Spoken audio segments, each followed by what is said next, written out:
Good morning and welcome to our celebration of Buddha's birthday.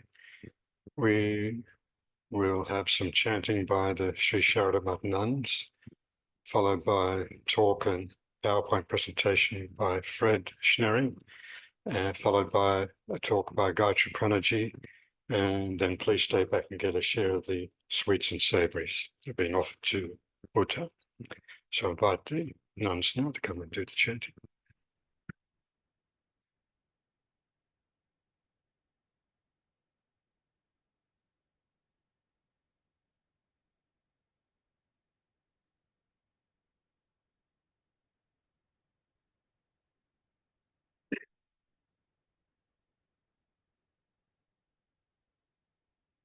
Namo Namo Buddha Divakaraya Namo Namo Gautama Chandrimaya Namo Namo Ananta Gunarkaraya Namo Namo Shakyanandanaya Namo Namo Buddha Divakaraya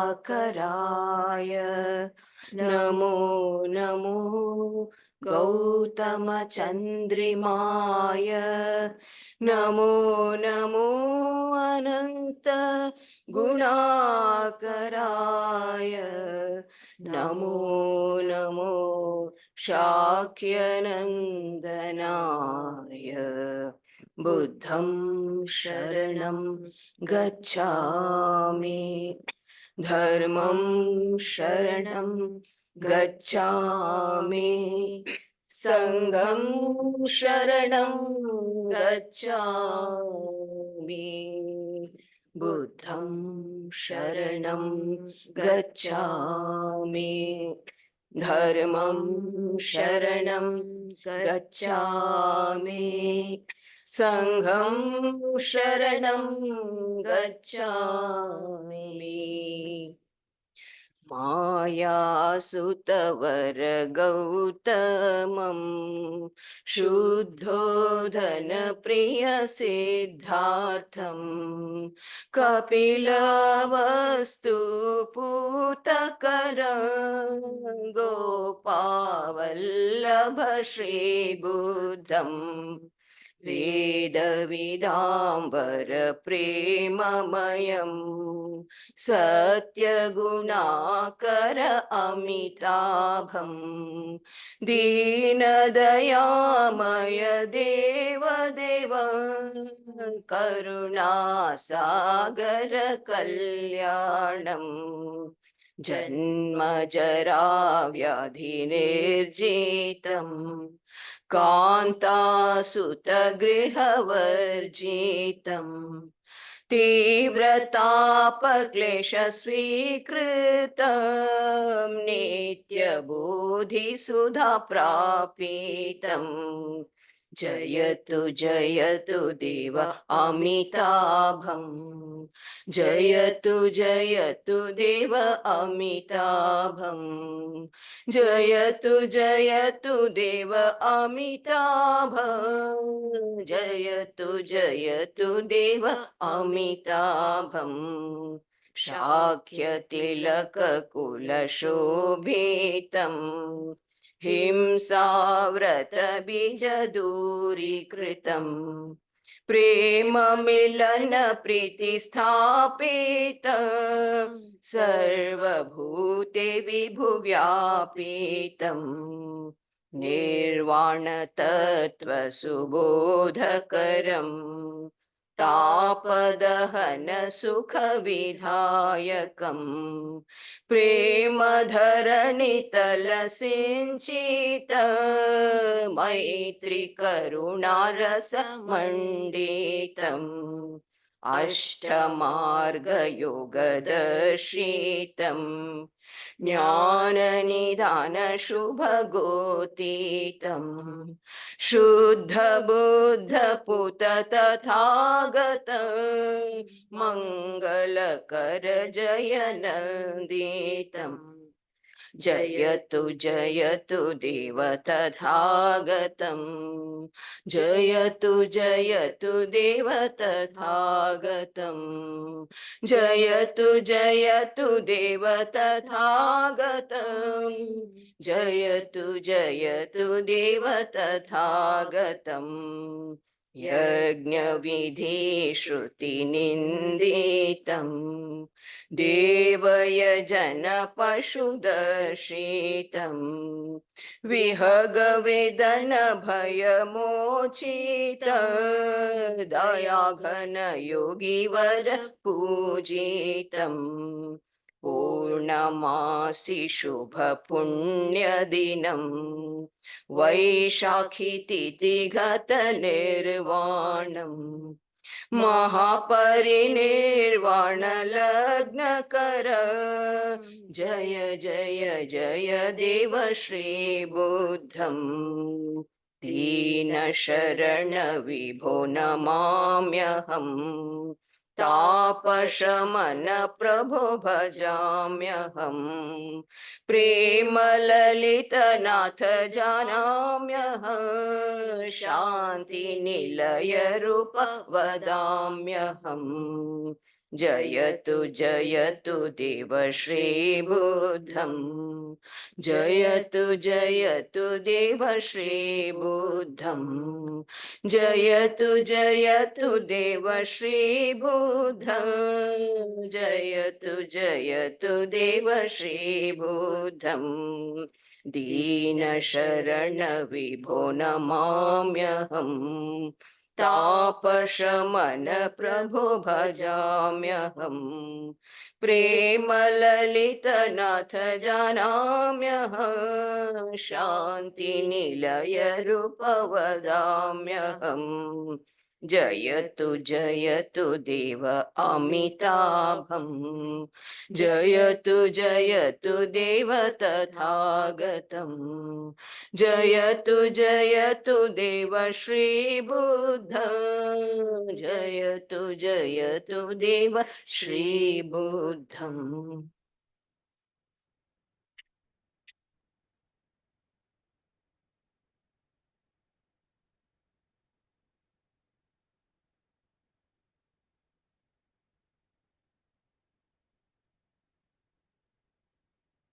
My salutations to our revered Matajis, salutations to the Buddha, and greetings to everyone here. The microphone, right? Okay, how's that? All these, it's like going to have a suit fitted, get it all right. Am I gonna? There we go. Okay, so hopefully I do this justice. I think this is more about my acknowledgement of the Buddha and Buddhism and its legacy in the West. So the talk is Buddhism and in brackets Western mindfulness, to make the point that mindfulness was not invented in the West, or perhaps if Donald Trump thought that it was because it's popular in America, he might have thought that maybe the Americans invented it. But no, it's much older than that. And so I make the distinction between Western mindfulness and mindfulness as such. So do I point this anywhere or just click it? Yes, okay. So just a little bit of background. I think everybody knows this, but in Buddhism, life is the Four Noble Truths and life is suffering. Now, well, we don't suffer all the time. We have highs, and as night follows day, we have lows. And unfortunately, when we're on the high, we might go, oh, hang on, this is as good as it gets. And from the moment that thought comes in, we're already on the downward slide into the low. So whilst it's we're not always suffering, we do suffer in this material world. And that's because of attachments and cravings. When we're on the high, we want to hang on to it. If we're on a low, we might crave for a high. And so, you know, it's because of that. And we're told this over and over again in all the talks that are here on Sundays, you know, suffering occurs because of attachments and cravings. There's nothing new there. It's not only in Buddhism, it's in Vedanta, it's in Hinduism. But we also know that suffering can be overcome. And in Buddhism, there's an eightfold path to doing that. Oh, not clicking. Okay, so the eightfold path. It's very simply right understanding, right purpose, right speech, right conduct, right livelihood, right effort, right alertness, right concentration. And I'm not going to go into details of that. It can be summarized in another way, that it involves meditation, moral conduct. Moral conduct would be right understanding, purpose, speech, and so on, conduct, livelihood, and study and reflection, such as concentration.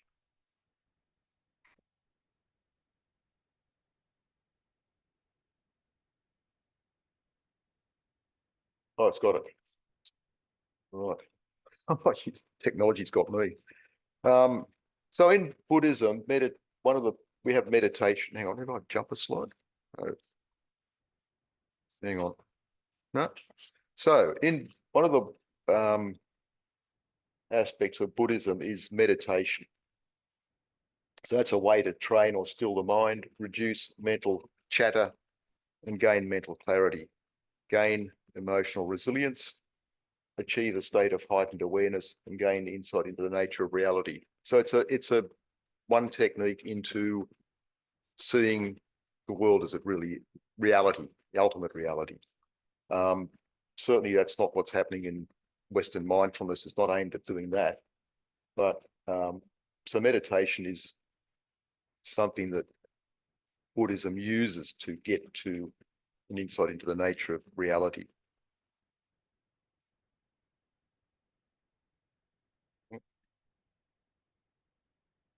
Oh, there it is. Yep, you're doing it, are you? Okay, thanks, Robert. I'll just say next slide. So there's various techniques depending on which school of Buddhism you look at. And so within meditation, one of the techniques is mindfulness, along with others. You could have walking meditation, loving kindness meditation, reflection on the dependent origination. In other words, all things arise in dependence upon other things. And it's by no means an exhaustive list. But I want to make the note that within meditation, one of the techniques of meditation in Buddhism is mindfulness. So just hang on to that thought. So next slide, Robert. So what is Western mindfulness? Well, it's focusing on the present moment, paying attention to thoughts, feelings, sensations without judgment, acceptance, simply allowing experiences to be, and awareness of sensations and thoughts arising in the moment. One of the things that's particularly useful in anger management, so that as the feelings of anger start to rise up, you become aware of that and go, hang on a minute, I'm going to get angry here. And you can then take time out or do other things to not let it take over. Next slide, please, Robert. So mindfulness exercises include meditation. So it's like an invert. Meditation in Buddhism includes mindfulness, and here in Western mindfulness, one of the techniques or exercises is meditation. So it's kind of like the terminologies can get mingled or distorted or changed around, and that's just the nature of how you label things. You can have mindful walking, you can have mindful eating, mindful listening. So all the time you're just being mindful of what you're doing moment by moment. Next slide, please, Robert. So the origins of Western mindfulness, where does it come from? It's acknowledged that Western mindfulness has its roots in Eastern philosophies and religions. For those practitioners of Western mindfulness, they notably look at Buddhism, although it's not just only Buddhism didn't invent it, it's just that's where those who are using it in the Western world have taken that's where they've got it from. Because Westerners and Easterners were studying under Buddhist teachers. Mostly, that's predominantly it. You might have had Westerners going to the East to study under Buddhist teachers, or you had teachers of Buddhism in the West also teaching Westerners. So clearly, I mean, Western mindfulness actually says it's indebted to Buddhism. Now, what it does is it brings an Eastern foundation into Western science. So if you've got a Western audience, you can't just simply bring something that's foreign to them in total and just put it to them. It makes it more palatable and more acceptable to incorporate it into Western science. So that just means that it's becomes palatable to Western audiences who are unfamiliar with Eastern practices. So in a way, you could say it's a new concept for them, and it's dressed up in something familiar. Westerners understand science and Western medicine, and if you bring an aspect of something from outside in, then you can incorporate it, and it becomes something that they can go, oh yes, okay, I can understand that and accept that. You're not frightening the audience off with something that's completely foreign to them. Certainly, Buddhism seemed awfully exotic, certainly to me, in the 50s and 60s in Australia. It's all this Eastern stuff. It's pretty weird. So trying to get Western people to accept that, it would be difficult to bring an aspect of it in and then incorporate it into something that they know. Then it makes it much easier to make it work. Next slide, please, Robert. So the mindfulness goes to the West. One of the earlier places where mindfulness was taken up was at the Center. It's a lot of words there. Center for Mindfulness at the University of Massachusetts Medical School. So it's coming into a medical school at a university. It's being brought into there. And another institute, the Oasis Institute for Mindfulness-Based Professional Education and Training. And there's two, in the Massachusetts Medical School, there was two courses, mindfulness-based stress reduction, and another course, mindfulness-based cognitive therapy, which is aimed at treating major depressive disorder. So here you have people who are psychologists or psychiatrists dealing with stress, mental illness, and things like that, are now starting to use mindfulness techniques taken from Buddhist teachings. Next slide, please, Robert. So one of the things you notice is that a simple internet search and you find mindfulness is everywhere. It's just the Mayo Clinic. You just look it up. One of the first things that turns up, the Mayo Clinic has a section on mindfulness exercises. You can have Health Direct, which is an Australian enterprise, has an entry on mindfulness. So this is Australian, just if you want sort of, you look up Health Direct and it has all these things on, I have a problem, and then you can find an answer. And it has an entry on mindfulness. The American Psychological Foundation makes use of it. The Mental Health Foundation in the UK makes use of it. And there's lots of YouTube videos on mindfulness put up by all and sundry. So it's really, it's something that is just, it's common. It's common and it's accepted. Next slide, please, Robert. So, should be noted that meditation practices predate the Buddha, although it seems as though Buddhism refined and developed them, at least from a Western perspective, and that meditation is best known through Buddhism. Now, Buddha was born over 2,500 years ago, and I'm just wondering, what would he make of the world we have today? Given that 2,500 years ago, it would have been rural, very few, nothing was really mechanized, whereas now you've had the Industrial Revolution, we have planes, trains, automobiles, the internet, mobile phones, color TVs, all those things, what would he have imagined that? Certainly a very different world. Next slide, please, Robert. And we have in our modern world, one could say positively, it's vibrant, colourful, energetic, dynamic, or up the highs and the lows, hectic, noisy, stressful, rushed, overwhelming. Just, not necessarily peaceful. Now, we can all say that these planes, trains, automobiles, industrial revolution, and all the mobile phones, colour TVs and everything are advances in a technical sense in the modern world. The problems of the mind remain, and perhaps more so today. And so, when we get back to suffering, mental ill health, you have mental problems, depression, anxiety, stress, anger, that is suffering. And I think that's not rocket science. Next slide, please, Robert.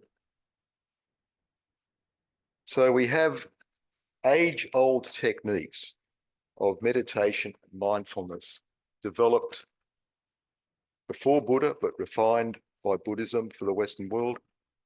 And it's still relevant in modern times, maybe even more so. Now, mindfulness is not aimed at achieving enlightenment, but it certainly is aimed at achieving better mental health outcomes. And it's like it's a trickle-down effect. You take something that was once perhaps seen as exotic, and it's now, you take an aspect of it and it's now part of everyday Western life. It's a bit like if you look at, say, a simple analogy is a car engine. These days, modern car engines, excluding electric vehicles, have dual overhead cams and fuel injection. Now, that may not mean much to some people, but even the little Toyota Yaris has that. Now, if you go back to the 50s and 60s, that was exotic. Overhead cams, oh, no, you never had that. That's only Alfa Romeos and Mercedes had that, and maybe some others. And fuel injection was more exotic. But now it's everyday. So here we have something that was once perhaps considered exotic, meditation and mindfulness, is now everyday. It's certainly it's everywhere. So the other thing I sort of think is that those who study mindfulness for better mental health outcomes, it could be seen that they've entered into a room through a door, and so you're practicing mindfulness techniques. And I'm just thinking that for Buddhist monks or our nuns, meditating is a means to an end to, or for any of us, a means to an end to understand the true nature of reality. But for somebody who's just doing mindfulness as a mental health exercise, they've entered into a room and then they're sitting there, oh, like this is good, this is helpful. And then they might notice there's other doors, and then they peek through those doors. And so maybe by taking up mindfulness for one reason, it might lead them on a journey further than what they initially thought. So it's not what they expected, but who knows? Maybe what could happen. So simply is that this is my salute to the Buddha, that techniques integral in Buddhism have helpfully rippled ever outward to find relevance in today's secular world. That's my talk. Thank you. All right, so now I'll invite Gayatriprana to give her talk. Thank you.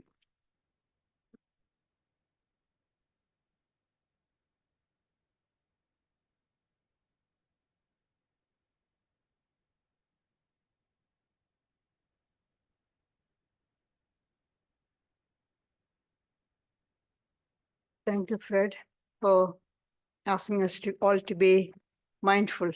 So hopefully you'll be here because you're where your mind is. You may be sitting here, but thinking something else, you are not here. So hopefully you'll be here for at least for half an hour. And a very happy Mother's Day to all the mothers here. I have taken the topic Buddha, the rebel child of Hinduism. Why should we say Buddha is a rebel child? Because he was a reformer. All the reformers are rebels. They rebel against the status quo. They establish practices and customs. They want to change. They want to bring about changes. Now, in order to understand the reforms that Buddha brought about in the existing religion, which was known as Sanatana Dharma at that time, the name Hinduism was not there. It came much later, only recently. Recently means a few hundred years ago, or maybe 1,000 years ago.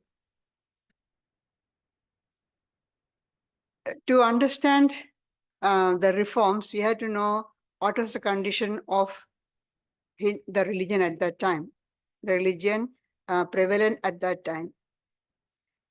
Hinduism, over thousands of years of its existence, had accumulated many, many rituals, practices, ideals, which are no longer relevant, sometimes meaningless, and which are preventing people from going forward on the spiritual path or following the religion, even following the religion properly. It was not allowing them. By laying down rules, how to conduct your life, and insisting that God can be approached only through them, the priests or Brahmins were controlling the people, not allowing them to do anything on their own, because they had a high position in the social hierarchy, on the social scale, because of their intelligence and spirituality. They tried to use it. Earlier, when it started, the spiritual, that scale, social scale, it was flexible. But they wanted to make it a privilege and make it hereditary. So once it becomes privilege, then they want to hold on to that. They won't allow anybody to learn anything. Only through them. Only through the priest can you approach God. Only through the priest can you learn about the sacred things. Everything should be through us. You don't have any freedom. Unless you pay us money, you can't do any spiritual rights. You can't have any religious rights. And we are the custodians for all the spiritual knowledge. That was the condition. The religious knowledge became the exclusive possession of the priests or Brahmins. And they prescribed elaborate rituals and ceremonies for people to be conducted by them on the behalf of the people. If I want to do some ceremony, I should approach the priest, and the priest will prescribe this is to be done. So we will do it for you. You have to pay so much. Otherwise, no, it cannot be done by anybody else.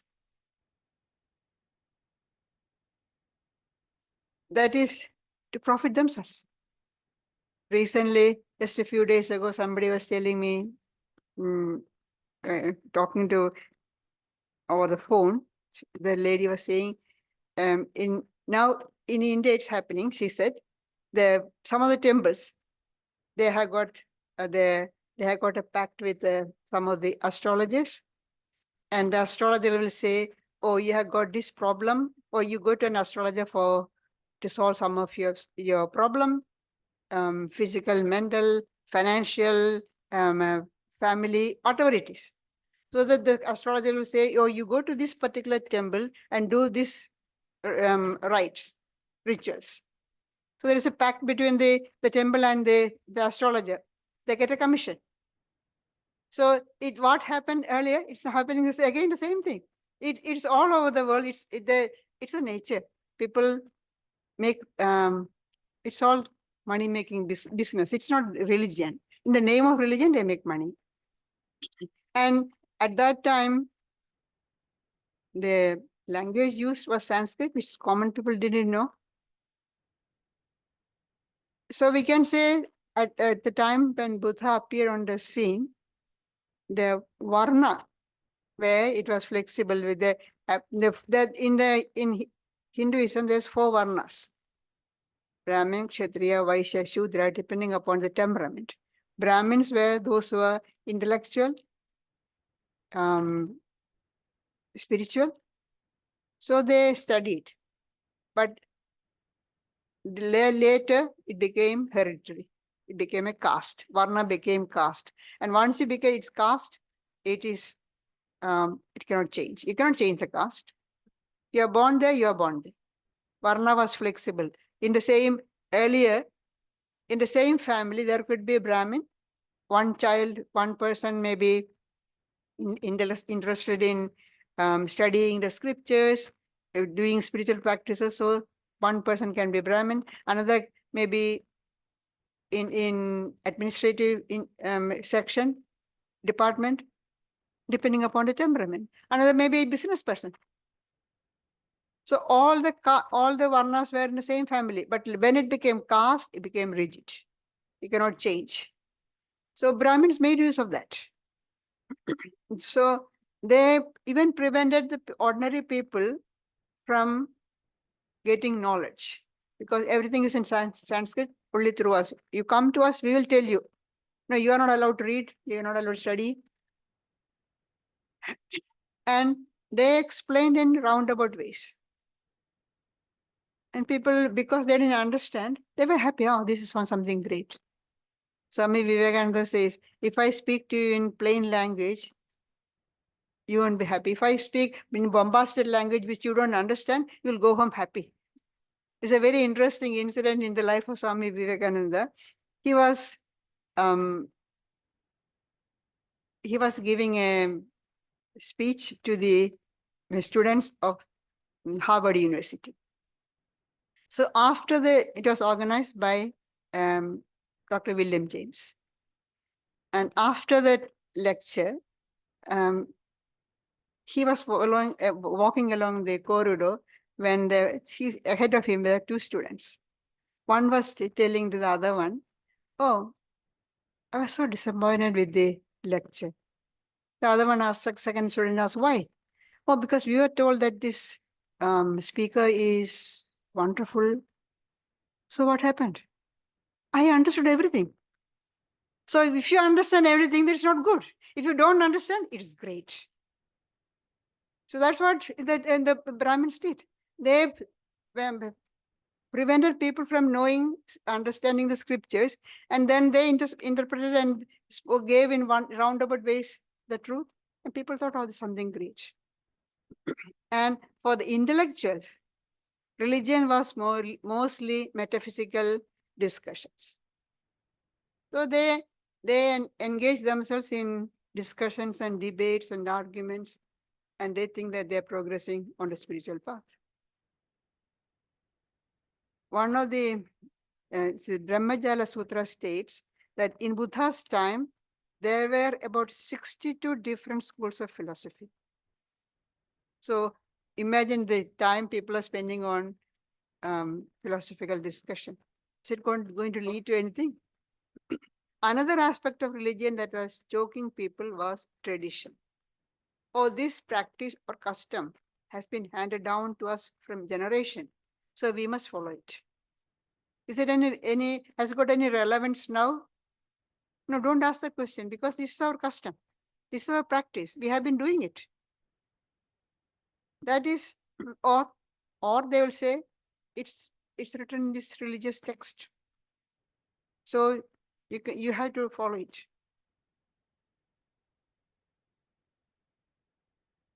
And Brahmins also insisted that to get released from the cycle of birth and death, you have to go through many, many thousands of lives. So people almost got disheartened, stopped striving for liberation or freedom from the cycle of birth and death, or to know what their real nature is. This was this chaotic, oppressive religious scene where Buddha came. And he wanted to bring about a root and branch reform. Looking at the ancient religion, we see that when priests become powerful and control the people, then another sect, another group of people come. In Jewish tradition, they are the prophets. You can see when the priestly class became very powerful and controlling, the prophets came and stood against them and brought religion more accessible to people. In India, there were the monks, the sannyasis, the ascetics. So the struggle is between the Brahmins, priests on the one side, and the monks on the sannyasis on the other side. And Buddha belonged to the group of sannyasis. So it is no wonder that he wanted to break this hold, the choking hold of the Brahmins or the priests, and make religion accessible to all. One of the first thing he did was to break the monopoly of the priests on religious teachings and make it accessible, available to all. Highlighting this openness, his teaching, he says, Buddha said, there is no such things as closed-fistedness in the Buddha. I'm not holding anything back. I'm giving everything open to all. There is no such thing as closed-fistedness.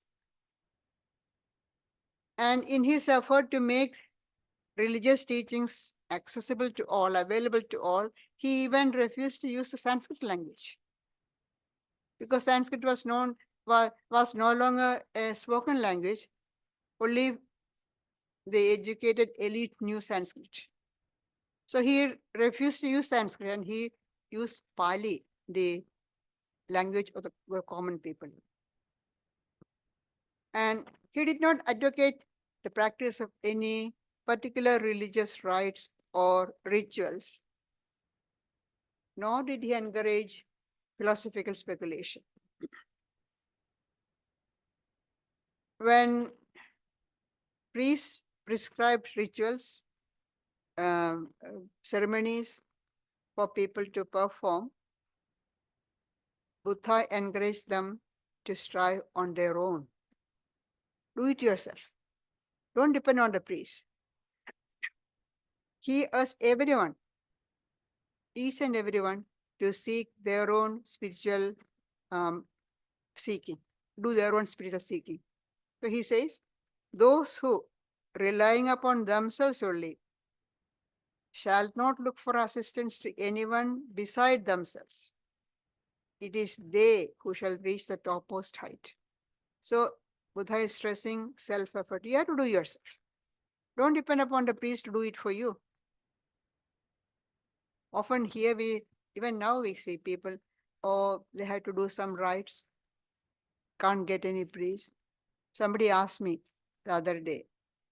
I said the rites for a departed parent, can't get the priest. What to do? The best thing is you pray yourself. The priest will be doing it for money, whereas you are doing with love for your departed parent.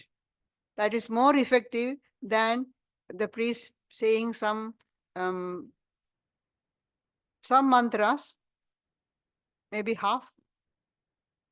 We have seen when we go to the temple, we have seen sometimes they chant the mantra, they will say half. So if a long one, they'll say half and finish it. And people who are already standing there, they don't understand what the mantra is, so they think that, oh, you're doing. Those of us, I like us who know the mantra, they say, oh, this is half done, finish. Because they're doing it for money.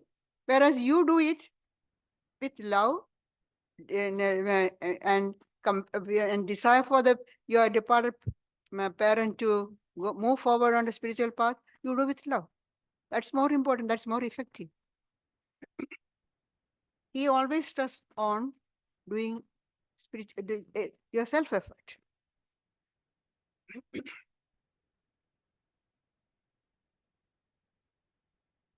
This When Buddha says like this, don't depend upon anybody. Is I'll quote the say once more. Those who relying upon themselves only shall not look for assistance to anyone beside themselves. So you are depending upon your own self-effort. It is they who shall reach the topmost height. This is exactly what the Upanishads sages told us. They said that the ultimate reality, Brahman, cannot be reached through study of scriptures or argumentation, but only through self-effort. You have to work your own, make the effort yourself.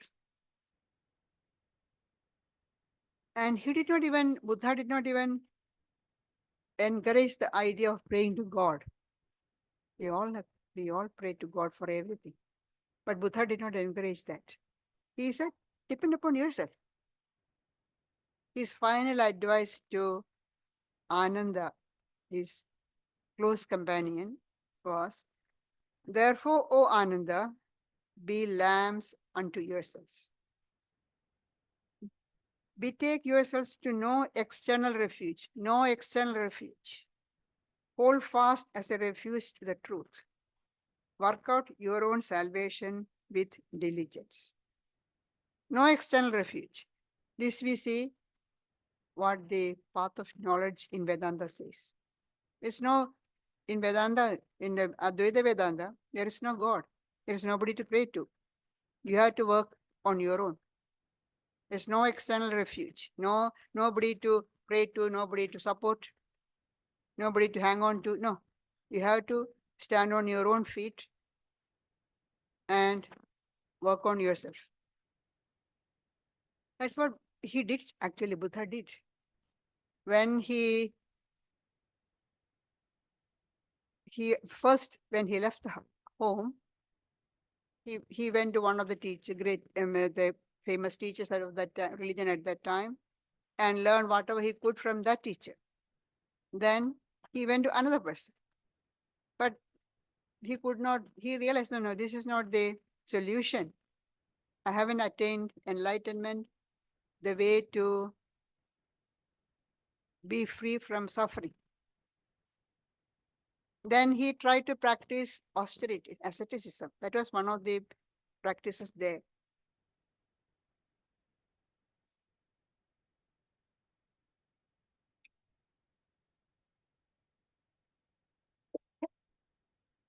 They say that he practiced extreme asceticism, reducing the amount of food and sleep, that he became so weak that one day when he went to the river to have his bath, he could not get up. He was so weak. Then he realized this extreme asceticism is not going to help you realize your true nature or the way to get out of suffering. Emancipation, freedom, no. So he started taking some food, and then they say he started meditating. And he made a firm resolve and sat down for meditation. And they say this is the resolve that he made. Ihasane shishyada me sharidam, tvagasti mamsam pralayam chayatu, aprapya bodhim bahugalpa durlabham, naivasanat kayam adaschanishyate. Let my body wither away in this heat. Let it be reduced to mere skin, flesh and bones. But I shall not move an inch from here till the highest enlightenment is gained. That self-determination, strong determination, willpower is needed. That's what Buddha is saying again and again. Work yourself. Is the last part of this final admonition to Ananda. Work out your own salvation with diligence. Nobody can do it for you. You have to work your own salvation with diligence, with great effort and enthusiasm. You have to do it. And he showed in his life.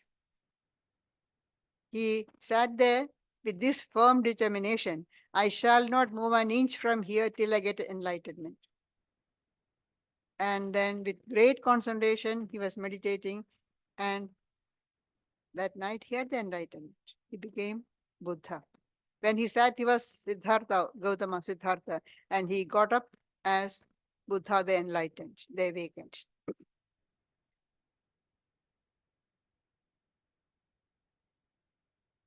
The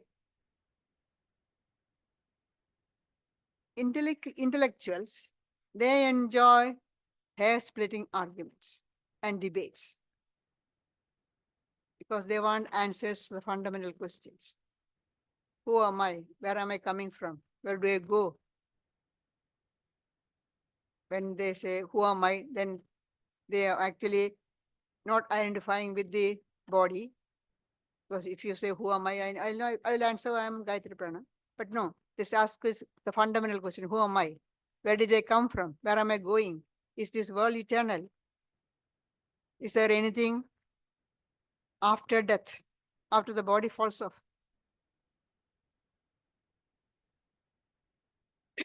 Is the body and soul are same? All these questions go on. People are, the intellectuals, the scholars go on. They enjoy debating on these things. When Buddha was asked these questions, he didn't give any answer. They say Buddha maintained noble silence. That's the term the Buddhist text use. He maintained noble silence. He didn't give any answer. Because he considers such questions as greed for views and tends not for edification. This is an enjoyment. I want to know, what's your view on this? We can often hear in this discussion group, what is your view on this point? And ask other people, what's your point? But are you following thing? Are you putting it into practice? No. You just want to know, what is your view? What is your view? Get all the views. It's all intellectual gymnastics. I want enjoyment. So that is why Buddha says, these are greed for views, but did not help in edification. And when one of the monks asked these questions, and Buddha kept silent. After some time, the monk got frustrated and he gave an ultimatum. If noble Buddha does not give answer to these questions, I will leave the order and become a lay member. And Buddha took him to task for blackmailing, threatening. And then he gave the famous example of parable of the poisoned arrow. It's a very famous one. Most of you will be knowing it. He says, a person was hit by an arrow. The tip of the arrow was laced with deadly poison. Now, the people, relatives all came quickly running and hearing, knowing about it, and tried to pull out the arrow. The man said, no, don't pull out the arrow. I want to know who shot the arrow. What was his caste? Was he a Brahmin, a Kshatriya, Vaishya, or Shudra? Was he tall, short, fat, thin, young, old?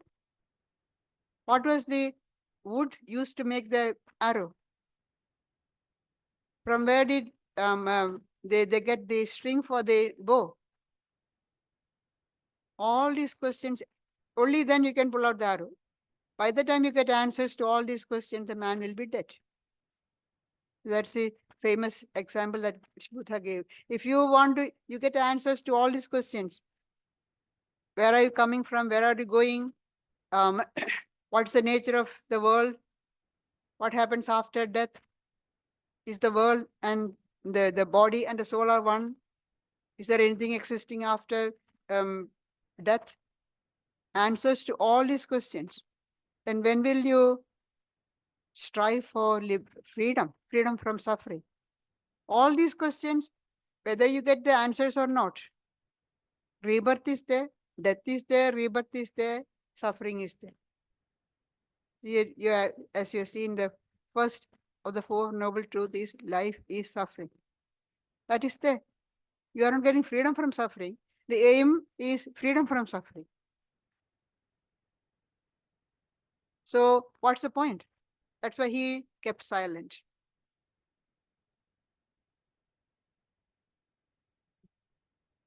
Houston Smith, the famous, he was one of the most famous religious writer, Houston Smith. And he has a very, very, very famous book he has written, The World's Religion, all the main religion he has written. He comments, he says, Buddha's practical program was exacting, and he was not going to let his disciples be diverted from the hard road of practice to the fields of fruitless speculation. Hard road of practice.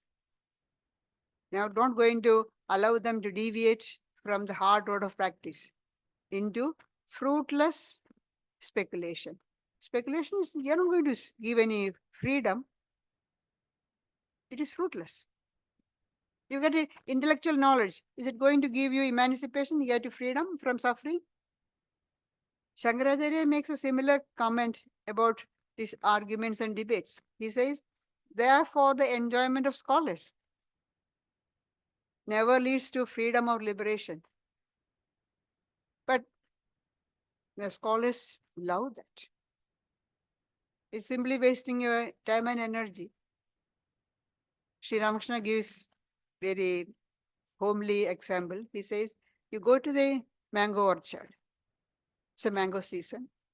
The trees are full of mangoes, very juicy, sweet mangoes. But you go with your pen and paper and start counting the branches. First the trees, the number of trees, the number of branches on each tree, the number of twigs on each branch, the number of leaves on each twig. Another person goes and plucks the mango and eats. So do you want to spend your time on this fruitless intellectual gymnastics, or follow the practice and get freedom, liberation? That's the question.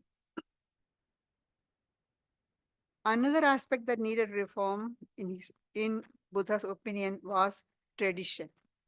As I said earlier, oh, this is handed down by generations, we have to follow this. He urged them, his followers, not to accept something because it was said by your teacher or an elder, or it is written in the books. Test it. See whether it works for you and find out for yourself.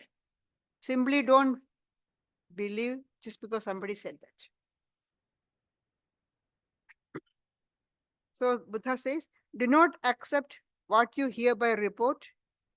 Do not accept tradition. Do not accept a statement because it is found in the books, or because it is in accord with your belief, or because it is the saying of your teacher. Be lamb unto yourself. Work yourself. Test yourself. And just because somebody said, blindly just swallow it. No. Test yourself and see whether it is true or not. And if once you find it is correct, true, then follow the path. Just because it says people have been doing it, so I'll follow it. If 100 people say a lie, doesn't become a truth. It will remain a lie only. We have a lie, something which has been falsehood coming down generations, doesn't become truth. It still remains a falsehood. So strive, test yourself, experiment yourself. And then if you find it is true, follow it. To be a real reformer, one must have great love and sympathy for the suffering of others. Buddha had that in great abundance. It is the misery and suffering of people that made him live the life in the world. Otherwise, what was the reason for him to live? He had everything in life. Youth, he was a young man. He was born as a prince. So he was going to be the ruler. He had a young, beautiful wife, and a newborn baby was born. Everything that can imagine humanly. He had everything. Then why did he leave everything and go away? Because he had infinite sympathy. He had compassion for the suffering of others. He wanted to, the suffering of others made him literally sleepless. He couldn't sleep at night for days together. What's the way? How to get out of this cycle of suffering? And it is to find a way to alleviate the suffering that he left home. According to Swami Vivekananda, Buddha had the heart and brain. His heart was infinite in size as the sky.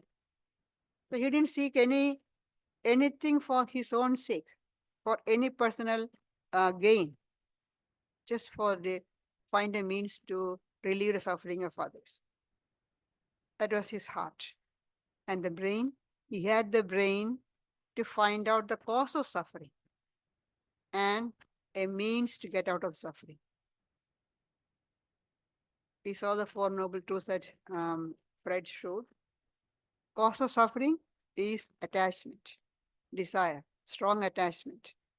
And the way out of suffering, following the Eightfold Path of right view, right intention, right speech, right conduct, right livelihood, right effort, right mindfulness, and right concentration.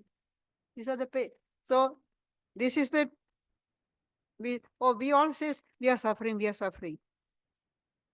But why are we suffering? We don't think. Buddha had the brain to find out the reason for suffering because of attachment. How to get rid of that suffering? Through following this eightfold path.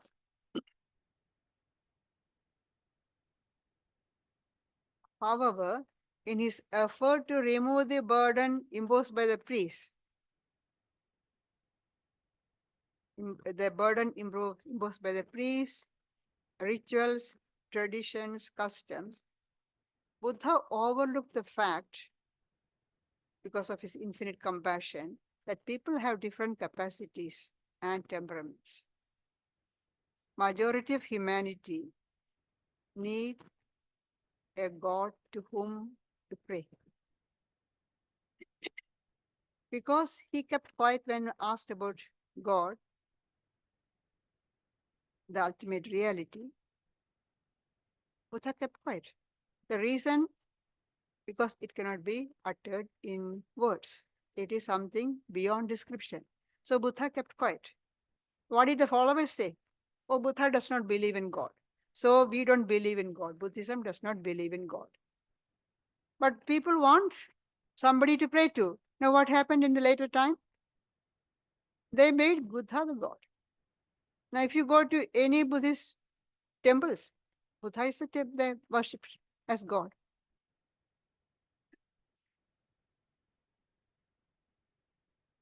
And about philosophical speculation, even there the intellectual scholars, their temperament is debate, argue about question of fundamental questions.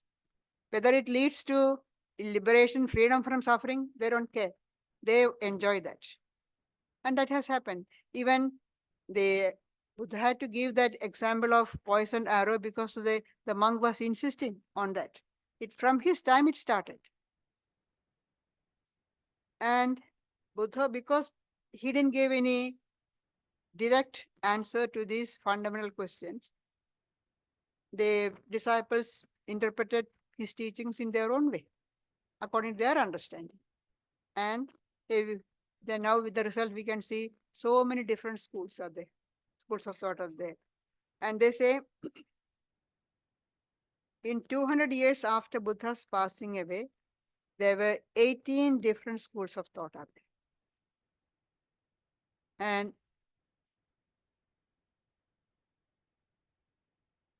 now there is a wrong notion, especially in the West, that Buddha's teachings are new, quite different from the existing philosophy of the Upanishads.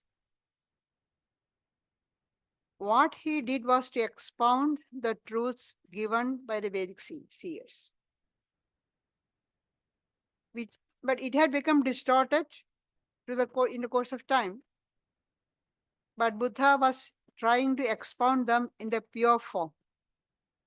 So it was giving the old wine in the new bottle, as Jesus said. The old wine in the new bottle, same old teaching, interpreting, removing all the accretions. That's all. It is clear from Buddha's own words. He says, I have seen the ancient way, the old road that was taken by the formerly all awakened, and that is the path I follow. He didn't claim to say that he is teaching something new. I have seen the ancient way, the old road that was taken by the formerly all awakened, and that is the path I follow. And you can see, if you look at the importance that he gave self-effort, that is exactly in line with the teachings of the Upanishad and the Gita. In the Taittiriya Upanishad, we see the disciple Bhrigu went to his teacher asking, what's the nature of Brahman? What's Brahman? Please explain to me. The teacher gave some guidance and said, now you meditate. Bhrigu meditated for some time and came out with an answer. The teacher said, go meditate again. On and on, self-effort. The teacher is not going to give something in the answer is straight away. No, you work yourself and find out. Bhagavad Gita says the same thing. Uddhared atmanatmanam. Raise yourself by yourself. Don't let yourself down, for you alone are your own friend. You alone are your own enemy. There is no other friend, no other enemy. You are your own friend. If you work for your enlightenment, you are your friend.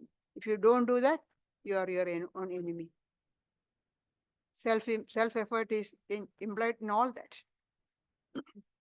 Then another one Buddha advocated was the middle path, avoiding the extremes, because he has experienced it. When he was in the palace, enjoying the pleasures to the extreme.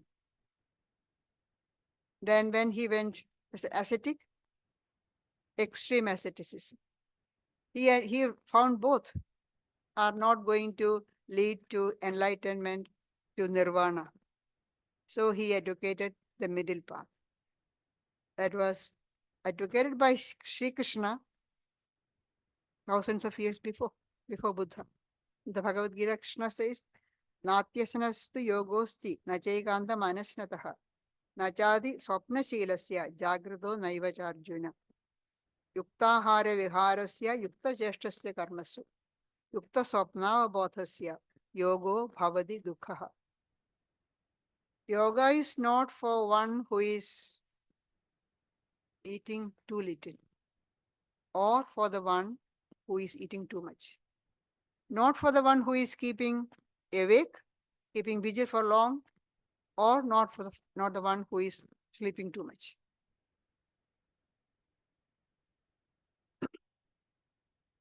Control in eating, sleeping, and recreation, work, such a person will have yoga. That is, follow the middle path. Not too much of sleeping, not too much of keeping awake. There are people who go to the extreme. Even now, in the name of religion, all these people who are going the meditation for the first time, in enthusiasm, we will meditate and realize, we'll go into samadhi, attain samadhi. So meditate for 10 hours, 15 hours, straight away. Start. Then after some time, there's a reaction on the body and the mind. Then go to the other extreme, completely give it up. Follow the middle path. That is why Buddha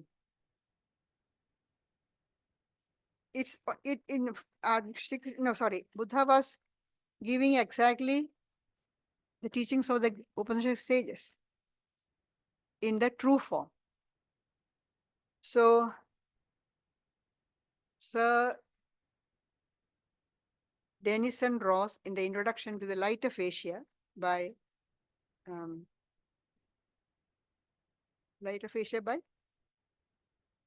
Edwin Arnold, writes, there is nothing absolutely new to the Indian in the teachings of Gautama. There is nothing absolutely new to the Indian in the teachings of Gautama, and his message could only be intelligible in its original form. See, original form to the Hindus. His message could only be intelligible in its original form to the Hindus, because the message has changed completely over the years.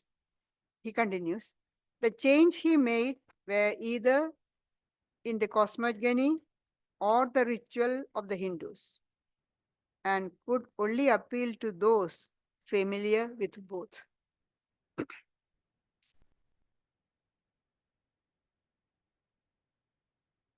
Though the truths he taught were not new, the way he presented them was new. The way Buddha presented those truths were new. And that was according to the need of that particular time. So, Swami Ranganathananda says, it was original only in the sense that he taught it with a force. He expounded it with such authority that the country which had strayed into the extremes of self-indulgence and senseless asceticism accepted it and benefited from it. In giving the authority of his powerful personality to the middle path, Buddha helped to release spiritual life from the grip of magic and mummery, and to direct human energies to fruitful channels towards the cultivation of a moral and spiritual character.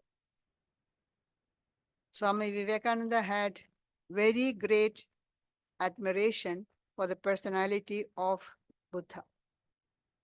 The young monks, when they started their first Ramakrishna monastery in Baranagar, they had on their wall written, Ihasane Shishuddhame Saridam, the determination of Buddha, let my body perish on this seat, but I won't move. That was, they put it there to encourage them to guide them all forward on their spiritual practices.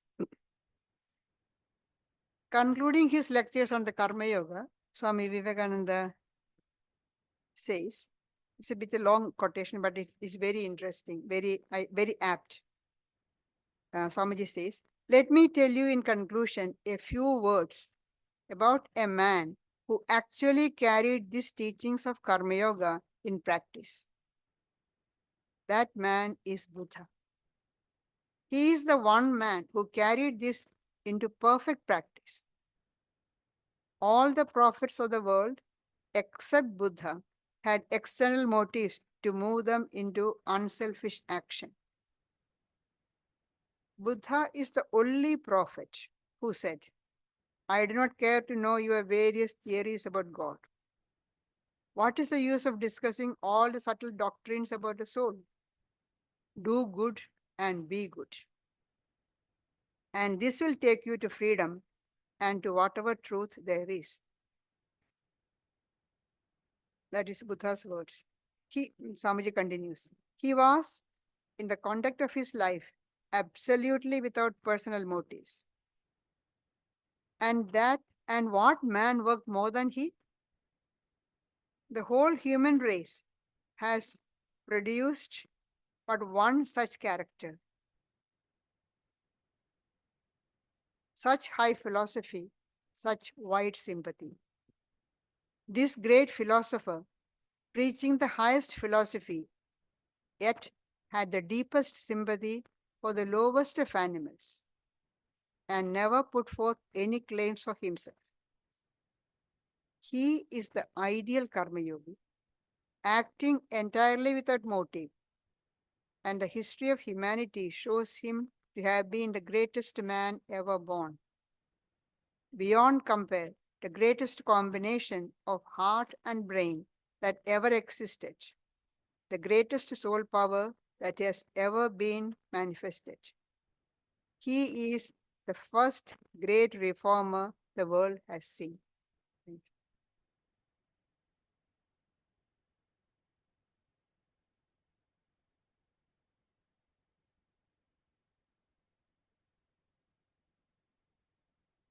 This Thursday, we'll have the yoga class from 10 to 11:15 a.m. Friday, we have the Bhagavad Gita discussion class led by Gayatriprana. And as we've been announcing, next Sunday, the very special event with Australia's Race Discrimination Commissioner, Giridhar and Shiraman, and other distinguished speakers. We'll have them here for an event from 2 to 4 p.m. It'll be time for questions and answers, and it'll conclude with some afternoon tea. So I do hope to see you all here for a very special event next Sunday afternoon. Now please stay back and let us share sweets and service.